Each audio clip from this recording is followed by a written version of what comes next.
et bienvenue dans votre magazine d'actualité en Saintonge.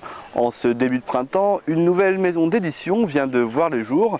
Créée en juillet 2011 à Fontcouverte, Tammy Édition a déjà publié 8 albums de Tammy la Fourmi. Née sous le crayon de Mélanie Hilleret et la plume de Corinne Monget, cette petite fourmi partage son univers avec ses compagnons de jeu, un oiseau ou encore un dragon de Pékin. Un monde coloré destiné à l'éveil des enfants âgés de 2 à 9 ans. J'écrivais des romans et des nouvelles, donc j'étais très axée sur un public qui était plutôt fin d'adolescence et adulte. Et c'est tout simplement la naissance de ma fille, le fait de devenir maman qui m'a fait prendre conscience qu'effectivement la littérature jeunesse, ça pouvait être un créneau encore plus mignon et dans lequel je pourrais m'investir. J'avais des textes écrits pour ma fille, sans illustration, juste des petites comptines qui rimaient. Et aucune idée derrière la tête jusqu'à ce que je rencontre Mélanie, il y a maintenant presque 2 ans. Et Mélanie, elle était spécialisée en illustration, elle m'a montré ses travaux, j'ai trouvé ça formidable. Et je lui ai demandé, est-ce qu'on pourrait essayer de mettre un dessin sur les textes que je te présente. Dans ma période de stage, Corinne m'a proposé ces textes et donc j'ai trouvé un personnage qui lui a plu et donc avec lequel j'ai pu faire toute une série d'histoires. Mélanie, elle a aussi une autre vie artistique en dehors de Tammy qui sera très certainement prise en charge par Tammy Édition, par notre maison d'édition.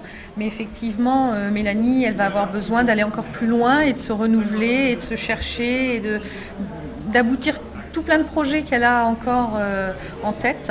Tammy, elle a un site sur internet, elle est présente sur Facebook forcément, mais elle a aussi un site entièrement dédié, un site marchand.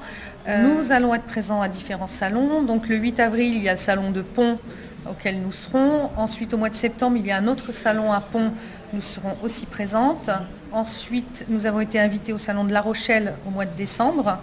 Et notre plus gros projet, c'est la préparation du salon jeunesse à Montreuil, donc en région parisienne, qui est le plus gros salon qui puisse se réaliser et pour lequel on sera invité en décembre 2013. Le 23 mars dernier, C2A, l'association des commerçants angériens, organisait un grand défilé de mode à l'Abbaye Royale. En partenariat avec la ville de Saint-Jean-d'Angély, l'Office de tourisme et le Lions Club, des lycéens du bac pro vente du lycée Audouin-du-Breuil se sont investis dans l'organisation et l'animation de ce défilé. Les centaines de spectateurs ont pu s'émerveiller devant les collections, accessoires de mode, coiffures et tendances présentées par les différentes boutiques du centre-ville. Une opération séduction réussie pour les organisateurs qui comptent bien développer leur communication et actions de valorisation du commerce angérien. Plusieurs groupes de personnes ici à Saint-Jean-d'Angély s'intéressent à essayer de travailler pour améliorer l'attractivité de la ville et puis aussi l'embellir. Donc nous avons commencé avec un premier projet qui arrive à son terme. Il s'agit du 4e défilé que l'on fait ensemble. Oui, ça a commencé en 2009. On a commencé en 2009. Donc c'est le 4e défilé qu'on fait ensemble. L'idée est de récolter des fonds pour travailler dans des projets d'amélioration de l'attractivité de la ville en fait, de Saint-Jean-d'Angély. Cette année, pour des raisons d'élection, la salle Aliénor d'Aquitaine n'était pas forcément disponible aux dates que l'on souhaitait. Donc nous sommes venus ici, dans les salons d'honneur de l'Abbaye Royale, qui sont magnifiques. Donc nous attendons à peu près 300 personnes, puisque la configuration est un peu plus petite. Mais voilà, 300 personnes. Et si vous voulez, les places étaient disponibles à l'Office du tourisme et chez chaque commerçant qui, ce soir, va défiler avec ses mannequins. Le courage et l'implication n'auront pas suffi. Les handballeurs saintais se sont inclinés vendredi soir au Grand Coudray 27-30 face à l'équipe d'Aix-en-Provence, leader de Pro D2. Face à une équipe aixoise bien en place en attaque comme en défense, les Maritimes ont bien répondu en début de première période. Les Saintongeais ont plusieurs occasions franches, mais le ballon, lui, ne côtoie pas les filets et chaque perte de balle est très vite exploitée par l'équipe adverse. Un écart de 5 buts sépare les deux équipes à la pause. À la reprise, les Aixois continuent à mettre la pression et font preuve de réalisme et gèrent leur avance jusqu'à la fin. On paye cher les pertes de balles qu'on fait en première mi-temps parce que finalement je trouve que sur l'ensemble on défend pas trop mal. Le problème c'est que quand on perd les ballons on est immédiatement puni sur des contre-attaques et c'est ce qui fait la différence, à la fois nos échecs au tir sur le gardien et puis nos pertes de balles qui sont tout de suite transformées sur du jeu rapide. Ça c'est avec c'était leur point fort, bon malheureusement On n'a pas su être régulier dans ce secteur-là. On a simplement manqué de lucidité en attaque. Donc il y a aussi l'impact, ça défend très bien. Donc on sait que c'est usant physiquement. Il fallait au moins aller jusqu'au bout de nos ballons et puis être un peu plus rigoureux dans le duel avec le gardien. Vendredi et samedi soir avait lieu le festival Piano en Saintonge à l'auditorium de l'Abbaye aux Dames. L'occasion pour les plus mélomanes d'apprécier pour la 22e année consécutive des jeunes musiciens de haut niveau qui seront les stars du piano de ces prochaines années. 6 virtuoses se sont succédés sur ces 2 soirées, jouant chacun pendant près d'une demi-heure.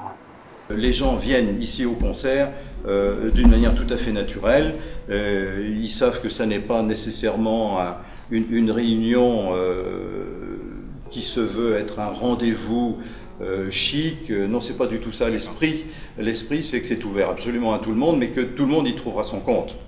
Justement parce que vous n'allez pas entendre pendant 1h30 un seul type de programme, mais que vous allez voir défiler 3 personnalités différentes, donc avec des œuvres musicales qui balaient tout depuis la musique pratiquement baroque, la musique ancienne, jusqu'à la musique d'aujourd'hui. Depuis le temps maintenant, et puis avec les moyens, les médias d'aujourd'hui, grâce à Internet en particulier, je dirais que ce qui se passe chez nous est très largement diffusé à l'extérieur et que ça fait partie, il faut quand même rester humble, on n'est pas un tremplin exceptionnel au plan national, mais on fait quand même partie effectivement des festivals qui contribuent tout de même largement à faire connaître ces jeunes musiciens.